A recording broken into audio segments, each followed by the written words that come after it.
Everyone, ಮತ್ತೊಮ್ಮೆ ಕ್ರಿಯಾನ್ಸ್ ಟ್ಯಾರೋಗೆ ಸ್ವಾಗತ. ಇವತ್ತಿನ ರೀಡಿಂಗ್ನಲ್ಲಿ ಪ್ರತಿದಿನ ಅವ್ರಿಗೆ ನೆನಪಾಗುವ ವ್ಯಕ್ತಿ ನೀವೇನಾ ಅಥವಾ ಇನ್ಯಾರು ಹಾಗೆ ಕೇಳೋಣ. ಇದೊಂದು timeless general candle wax reading ಆಗಿರುತ್ತೆ, ಹಾಗೆ ಕಲೆಕ್ಟಿವ್ ಎನರ್ಜಿನಲ್ಲಿರುತ್ತೆ. ಯಾರ್ಯಾರು ನನಗೆ ಸಬ್ಸ್ಕ್ರೈಬ್ ಮಾಡ್ತಾ ಇದ್ದೀರಾ, ಕಮೆಂಟ್ಸ್ ಮಾಡ್ತಾ ಇದ್ದೀರಾ, lot of thanks to you. ಇದೊಂದು ಜನರಲ್ ರೀಡಿಂಗ್ ಆಗಿರೋದ್ರಿಂದ ನಿಮ್ಮ ಲೈಫಲ್ಲಿ ಹೆಚ್ಚಿನ ಕ್ಲಾರಿಟಿ ಬೇಕಿದ್ರೆ ನೀವು ಪರ್ಸ್ನಲ್ ರೀಡಿಂಗ್ ತಗೋಬಹುದು. ಹಾಗೆ ನನ್ನ ಹಳೆ ವಿಡಿಯೋಗಳನ್ನ ಸಹ ನೋಡಬಹುದು. ಇದು ಟೈಮ್ಲೆಸ್ ಆಗಿರೋದ್ರಿಂದ ನೀವು ಯಾವಾಗ ನೋಡಿದ್ರೂ ಅನ್ವಯಿಸುತ್ತೆ. ಈಗ ಅವ್ರಿಗೆ ನೆನಪಾಗೋ ವ್ಯಕ್ತಿ ನೀವೇನಾ? ಏನು ಬರುತ್ತೆ ಇದಕ್ಕೆ? ಕಾರ್ಡ್ ನಂಬರ್ 1, ಕಾರ್ಡ್ ನಂಬರ್ 2, ಹಾಗೆ ಕಾರ್ಡ್ ನಂಬರ್ 3. ಇದು ನಿಮ್ಮ ಎನರ್ಜಿ ಆಗಿರುತ್ತೆ, ಇದು ಅವರ ಎನರ್ಜಿ ಆಗಿರುತ್ತೆ. ಕ್ಯಾಂಡಲ್ ವ್ಯಾಕ್ಸ್ ರೀಡಿಂಗ್ ಮಾಡೋಕ್ಕೆ ಮುಂಚೆ ಕೆಲವು ಕಾರ್ಡ್ಸ್ ನೋಡೋಣ. ಇಲ್ಲೊಂದು ಅಟ್ರಾಕ್ಷನ್ ಇದೆ.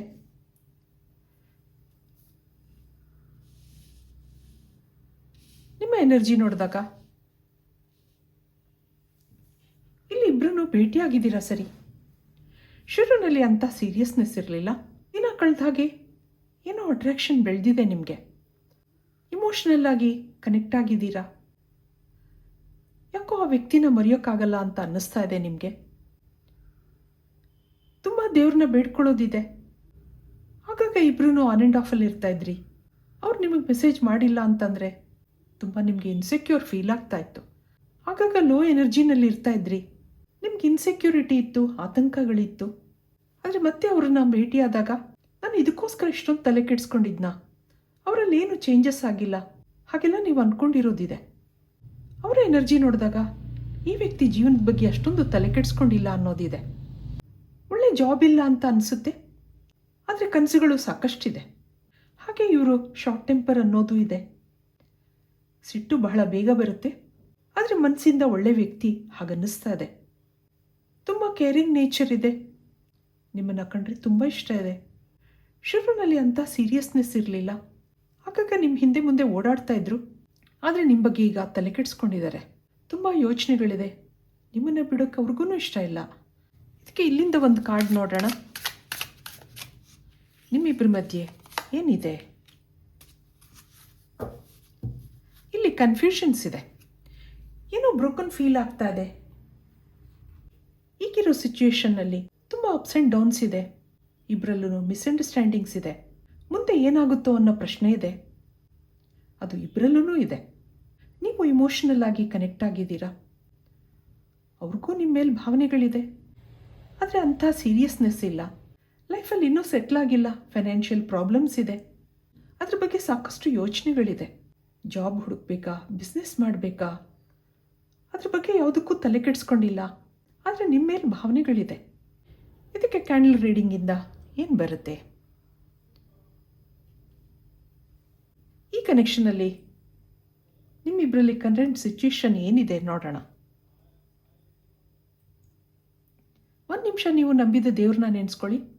ಹಾಗೆ ನಿಮ್ಮ ಮನಸ್ಸಲ್ಲಿರೋ ವ್ಯಕ್ತಿನೂ ನೆನೆಸ್ಕೊಳ್ಳಿ. ಡಿವೈನ್ ಎನರ್ಜಿನಲ್ಲಿ ಕನೆಕ್ಟ್ ಆಗೋಕ್ಕೆ ಪ್ರಯತ್ನ ಮಾಡಿ.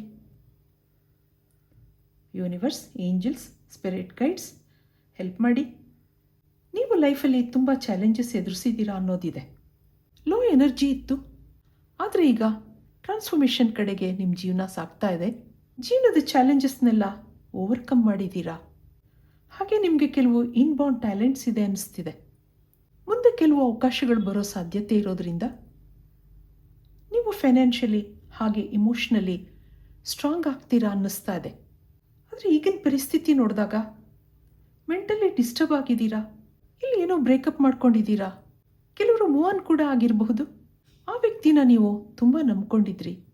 ಕೆಲವರಿಗೆ ಮದುವೆ ತನಕ ಹೋಗಿದ್ದ ಆ ರಿಲೇಷನ್ಶಿಪ್ ಏನೋ ಮಿಸ್ಅಂಡರ್ಸ್ಟ್ಯಾಂಡಿಂಗ್ಸಿಂದ ಸ್ಟಾಪ್ ಆಗಿದೆ ಅನ್ನಿಸ್ತಾ ಇದೆ. ಪ್ರತಿ ಸರಿ ಜಗಳ ಮುನ್ಸು ಇರ್ತಾನೇ ಇತ್ತು. ಇಲ್ಲಿ ಕೆಲವರಿಗೆ ಕೆಲವು ಅನುಮಾನಗಳೂ ಇವೆ. ಅದು ಅವ್ರ ಮನೆಯಲ್ಲಿ ಯಾರನ್ನೋ ನೋಡ್ತಾ ಇದ್ದಾರೆ. ಇದು ನಿಜಾನ ಸುಳ್ಳ ನಿಮ್ಗೆ ಗೊತ್ತಿಲ್ಲ. ಈ ಕನೆಕ್ಷನಲ್ಲಿ ಒಂದು ಕಂಟ್ರೋಲಿಂಗ್ ಎನರ್ಜಿ ಇದೆ ಅನ್ನಿಸ್ತಾ ಇದೆ ನಿಮಗೆ. ಮನಸ್ಸಲ್ಲಿ ಒಂಥರ ಡಿಸಪಾಯಿಂಟ್ಮೆಂಟ್ ಇದೆ, ಟೆನ್ಷನ್ ಇದೆ, ಏನೂ ಮಾಡಲಾರ್ದಂಥ ಪರಿಸ್ಥಿತಿನಲ್ಲಿದ್ದೀರಾ ಅನ್ನಿಸ್ತಾ ಇದೆ. ಮನಸ್ಸನ್ನು ಬ್ಯಾಲೆನ್ಸ್ ಮಾಡ್ಕೊಳ್ಳೋಕೆ ಕಷ್ಟ ಆಗ್ತಾ ಇದೆ. ಜೀವನದಲ್ಲಿ ಏನೇನೋ ಕಷ್ಟಗಳನ್ನ ಎದುರಿಸಿದ ನೀವು ಈ ವಿಷಯದಲ್ಲಿ ಹೆಲ್ಪ್ಲೆಸ್ ಆಗಿದ್ದೀನಿ ಅನ್ನಿಸ್ತಾ ಇದೆ ನಿಮಗೆ. ಆ ವ್ಯಕ್ತಿನ ನಂಬ್ಕೊಂಡಿದ್ದೀರಾ ಸರಿ, ಈಗ ದೇವ್ರ ಮೊರೆ ಹೋಗಿದ್ದೀರಾ, ಪ್ರೇಯರ್ಸ್ ಇದೆ. ನಿಮ್ಮ ಪಾರ್ಟ್ನರ್ ಎನರ್ಜಿ ನೋಡಿದಾಗ ಅವ್ರಿಗೆ ಶುರುನಲ್ಲಿ ಇಲ್ಲೊಂದು ಪ್ಲೇಫುಲ್ನೆಸ್ ಇತ್ತು, ಏನೋ ಹೇಗೋ ಫ್ರೆಂಡ್ಶಿಪ್ ಬೆಳೆದಿತ್ತು. ನಿಮ್ಮ ಸ್ನೇಹ ಒಡನಾಟ ಇಷ್ಟ ಇದ್ರೂ ಸೀರಿಯಸ್ನೆಸ್ ಇರಲಿಲ್ಲ, ಎಲ್ಲನೂ ಈಸಿಯಾಗಿ ತಗೋತಾ ಇದ್ರು. ಇದು ಎಷ್ಟು ದಿನ ನಡೆಯುತ್ತೆ, ಮನೆಯಲ್ಲಿ ಒಪ್ತಾರಾ ಇಲ್ವೋ ಅನ್ನೋದು ಗೊತ್ತಿಲ್ಲ. ನಿಮ್ಮನ್ನು ಬಿಡೋಕ್ಕೂ ಇಷ್ಟ ಇಲ್ಲ, ಹಾಗೆ ದಿನ ಹೋಗ್ತಾ ಇದೆ, ಯಾವುದನ್ನು ತಲೆಗೆ ಹಚ್ಕೊಂಡಿಲ್ಲ. ಇದೇ ವಿಷಯಕ್ಕೆ ಇಬ್ರಿಗೂ ಆನ್ ಆ್ಯಂಡ್ ಆಫ್ ಇರುತ್ತೆ. ಆಗಾಗ ನಿಮಗೆ ಯಾವ್ದು ಡಿಸಿಷನ್ ಹೇಳೋಕ್ಕಾಗ್ತಾ ಇಲ್ವಲ್ಲ ಅನ್ನೋ ಗಿಲ್ಟ್ ಫೀಲಿಂಗ್ಸ್ ಇದೆ. ಈಗೀಗ ನೀವು ನಿಮ್ಮ ಬಿಹೇವಿಯರ್ ಯುನೀಕ್ ಅನಿಸುತ್ತೆ, ಬಿಟ್ಕೊಡೋಕೆ ಇಷ್ಟ ಇಲ್ಲ, ಇಮೋಷ್ನಲ್ ಆಗಿ ಕನೆಕ್ಟ್ ಆಗಿದ್ದಾರೆ. ಲೈಫಲ್ಲಿ ಕನಸುಗಳಿತ್ತು, ಆದರೆ ಎಫರ್ಟ್ಸ್ ಕಡಿಮೆ. ಯಾವ ಜಾಬ್ಗೆ ಹೋದ್ರೂ ಮುಂದುವರಿಯೋ ಮನಸ್ಸಿಲ್ಲ.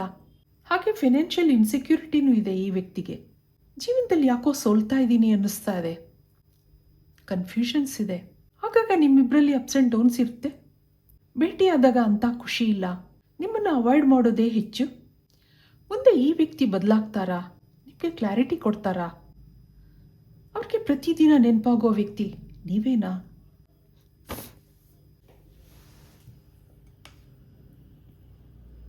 ಇದಕ್ಕೆ ಇಲ್ಲಿಂದ ಏನು ಕಾರ್ಡ್ಸ್ ಬರುತ್ತೆ ನೋಡೋಣ. ಮುಂದೆ ಅವ್ರು ಏನು ಡಿಸಿಷನ್ ತಗೋತಾರೆ. ಕಾರ್ಡ್ ನಂಬರ್ 1 ಟ್ರಾನ್ಸ್ಫಾರ್ಮೇಷನ್ ಇದೆ, ಮ್ಯಾಜಿಕಲ್ ಬ್ಲೆಸ್ಸಿಂಗ್ಸ್, ಫ್ಲಾರಿಶ್, ಟೆಂಪ್ಟೇಷನ್, ಮತ್ತೊಂದು ಫೈರಿ ಸ್ಪಾಟಿಂಗ್. ಇಲ್ಲೊಂದು ಫ್ರೆಂಡ್ಶಿಪ್ ಇದೆ. ಇದು ಮುಂದೆ ಏನಾಗುತ್ತೆ ಹಾಗೆ ನೋಡಿದಾಗ ಇಲ್ಲೊಂದು ಟ್ರಾನ್ಸ್ಫಾರ್ಮೇಷನ್ ಇದೆ. ಮುಂದೆ ಏನೋ ಚೇಂಜಸ್ ನಿಮ್ಮ ಲೈಫಲ್ಲಿ ಬರುತ್ತೆ. ಆದಷ್ಟು ಈ ಕನೆಕ್ಷನಲ್ಲಿ ನಿಮಗೆ ಪ್ರೇಯರ್ಸ್ನ ಅವಶ್ಯಕತೆ ಇದೆ. ನಿಮ್ಮನ್ನು ಪ್ರತಿದಿನ ನೆನಪಿಸ್ಕೋತಾರೆ. ಲೈಫಲ್ಲಿ ಈಗೀಗ ಸೀರಿಯಸ್ನೆಸ್ ಬಂದಿದೆ. ಈಗೀಗ ನಿಮ್ಮನ್ನು, ನಿಮ್ಮ ಫ್ರೆಂಡ್ಶಿಪ್ನ ಮಿಸ್ ಮಾಡ್ಕೋತಾ ಇದ್ದೀನಿ ಅಂತ ಅನ್ನಿಸ್ತಾ ಇದೆ ಅವ್ರಿಗೆ. ನೀವಿಲ್ಲಿ ಸೀರಿಯಸ್ ಆಗಿದ್ದೀರಾ, ಅವರಿಂದ ಕ್ಲಾರಿಟಿ ಕೇಳ್ತಾ ಇದ್ದೀರಾ. ಜೀವನದಲ್ಲಿ ಅಷ್ಟೊಂದು ತಲೆ ಕೆಡಿಸ್ಕೊಂಡಿರಲಿಲ್ಲ, ಮೊದಲು ಸೀರಿಯಸ್ನೆಸ್ ಇರಲಿಲ್ಲ. ಈಗ ಲೈಫಲ್ಲಿ ನಿಮ್ಮ ಜೊತೆ ಸೆಟ್ಲ್ ಆಗಬೇಕು ಅನ್ನೋದಿದೆ. ನಿಮ್ಮನ್ನ ರೀಪ್ಲೇಸ್ ಮಾಡೋಕೆ ಇಷ್ಟ ಇಲ್ಲ, ಬೇರೆ ಯಾರೂ ಇಷ್ಟನೂ ಆಗ್ತಾ ಇಲ್ಲ. ಪ್ರತಿದಿನ ನೀವು ನೆನಪಾಗ್ತಾ ಇರ್ತೀರಾ. ಮುಂದೆ ಈ ಕನೆಕ್ಷನ್ ಮುಂದುವರಿಯುತ್ತೆ ಅಂತ ಅನ್ನಿಸ್ತಾ ಇದೆ. ಇದು ಇವತ್ತಿನ ರೀಡಿಂಗ್ ಆಗಿರುತ್ತೆ. ಮತ್ತೆ ಇಂಥದ್ದೇ ರೀಡಿಂಗ್ ಕೇಳಬೇಕು ಅನಿಸಿದ್ರೆ ನನ್ನ ವೀಡಿಯೋಸ್ನ ಲೈಕ್ ಮಾಡಿ, ಶೇರ್ ಮಾಡಿ, ಸಬ್ಸ್ಕ್ರೈಬ್ ಮಾಡಿ. Thank you for watching. Be happy always.